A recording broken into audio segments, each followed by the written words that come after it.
Hey there, I'm Michelle Rao, and welcome to the Leadership Growth Lab, the podcast where we ditch the leadership fluff and get into what actually works. If you're a new or emerging leader trying to figure out how to lead people without losing your mind or your integrity, you're in the right place. I've spent over 30 years leading teams, making mistakes, and learning the hard way so you don't have to. This isn't about motivational posters and feel-good quotes.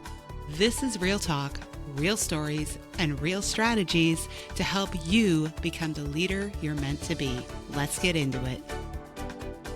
Good morning. So today I want to talk about how to navigate expectations with your new supervisor. So maybe you're starting a new job. Most of us report to somebody, right? And navigating that relationship with your new boss is important because you want to have a good and effective open communication with them. But most importantly, you want to learn what are the things that are most important to them. What are their priorities? What are the things that no matter what, you know you have to be on top of these things because there will be varying degrees of what is most important to them.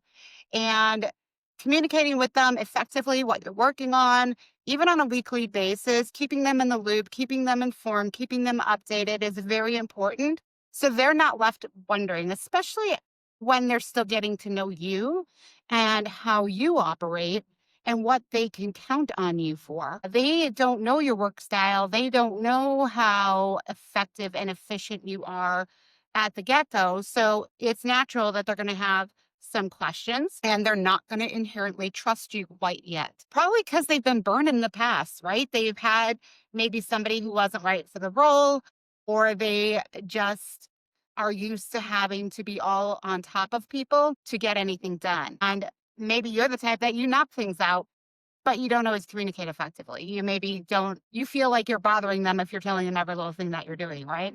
So you wait for the weekly check-in. And maybe this person actually wants to be in the loop every step of the way.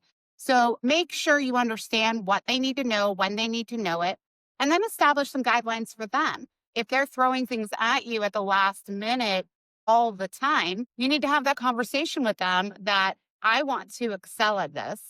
I want to not just achieve it, I want to overachieve it.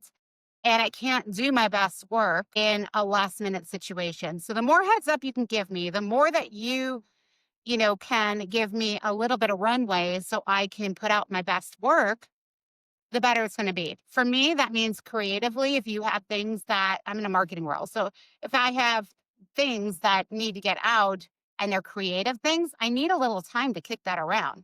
I'm not saying I can't push it out. I can, but it's not going to be my best work. It's not going to be the most thought out, well-planned piece of content if I got to do it in 10 minutes or if I get less than a day's notice to push it out. So building those expectations of your boss as well is also important. Having that open dialogue back and forth so you can both work as effectively as possible.